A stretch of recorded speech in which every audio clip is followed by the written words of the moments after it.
Hey everybody, welcome to another session of Message from the Streets. And the topic of today is poverty.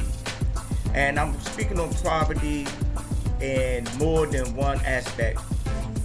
First of all, we are well aware of what poverty is. It's the lack of not having, so forth and so on.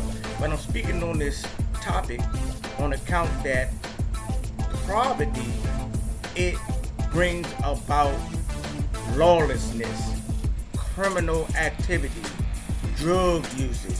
You know, when you're in poverty, you wanna get away from the reality of poverty. So you may alter your consciousness by alcohols or other types of vices or mind-altering substance.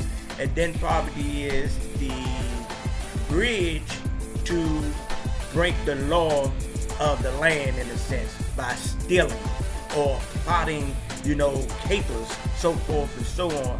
And case in point, when you don't have and you know that you're trying to eat, you're going to go out and by any means necessary make it happen. Some people are not built to go out and beg. So what they do because of what they feel is taking care of themselves by any means necessary. So they may go to the corner store, the grocery store, or to the CVS or the drugstore and, get a 5-finger discount. So what needs to be addressed is poverty. And the next thing I want to speak on is poverty of knowledge.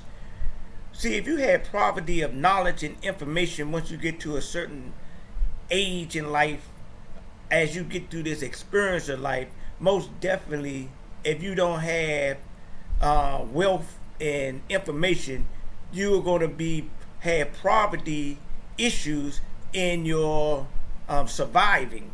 So people that read books, ask questions, go out and make themselves available for training, they have gained information. So they have come out of a state of ignorance, whereas though before they was in a state of darkness, not knowing. And coming out of this state of ignorance and getting this information, it brings them a level of wealth. Your most important wealth is what you have attained on the way in your life experiences. When your parents or our parents told us when we was young, don't do this, don't do that, don't do this, do this, and this. They were sharing their wealth with us of their personal experiences. Yet we as, these spiritual beings having this human experience, we go out and, sometimes we got to put our hand in the fire to know that we're going to get, that it actually burns. So one of the key elements to raising up out of poverty, especially I'm speaking to my young people, is to listen. Listen and then also experiment. Try what your parents say. Even if you don't agree with it, just try it. Try it. If they suggest that, read these books, go down here and fill out this application. Go over here and go to this study class. Go do some community service. See, a lot of people think that community service is a bad thing. Yet what you're getting out of that service is experience. And this is what a lot of people of other nationalities do. They have their children at a young age doing community service. They may work in offices, work in different fields. So once they get to the level of maturity where they can actually work, they can put that on their resume that they volunteered at the old folks home. They volunteered at the shelter. They volunteered on a work site. And that is considered to be experience. So we have to get information to raise us up out from the poverty of the lack of knowledge. Lack of knowledge brings in poverty for sure. So if you want to get wealthy, what I would say is get an idea, do some research. We got internet, YouTube.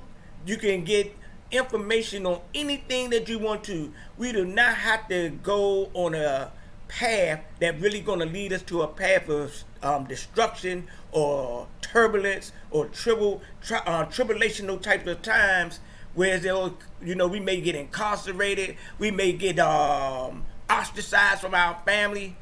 And ladies and gentlemen, especially my young people, I don't care what nobody tell you, man.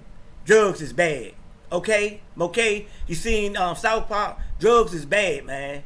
I mean, you know, you want to smoke your little marijuanas?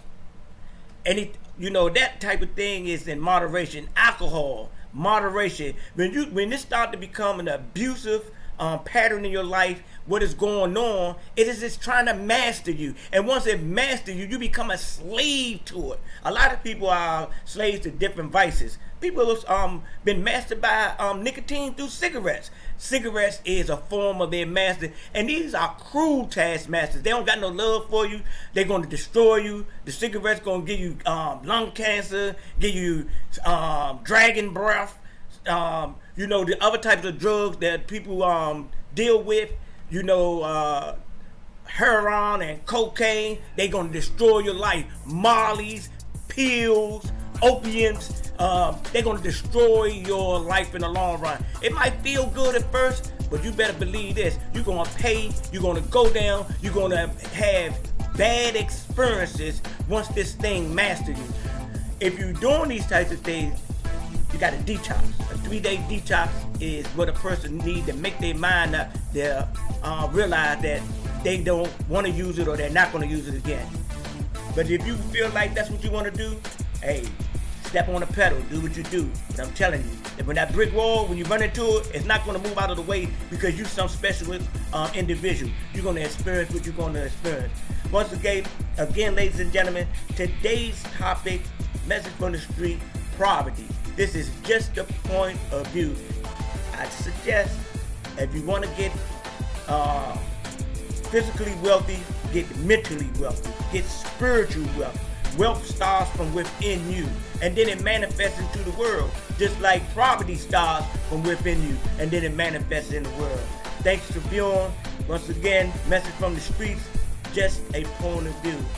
Remember, live your life on purpose, with purpose, because it's all purpose.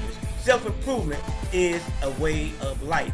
Mental elevation is a way of life. Peace and goodwill to all.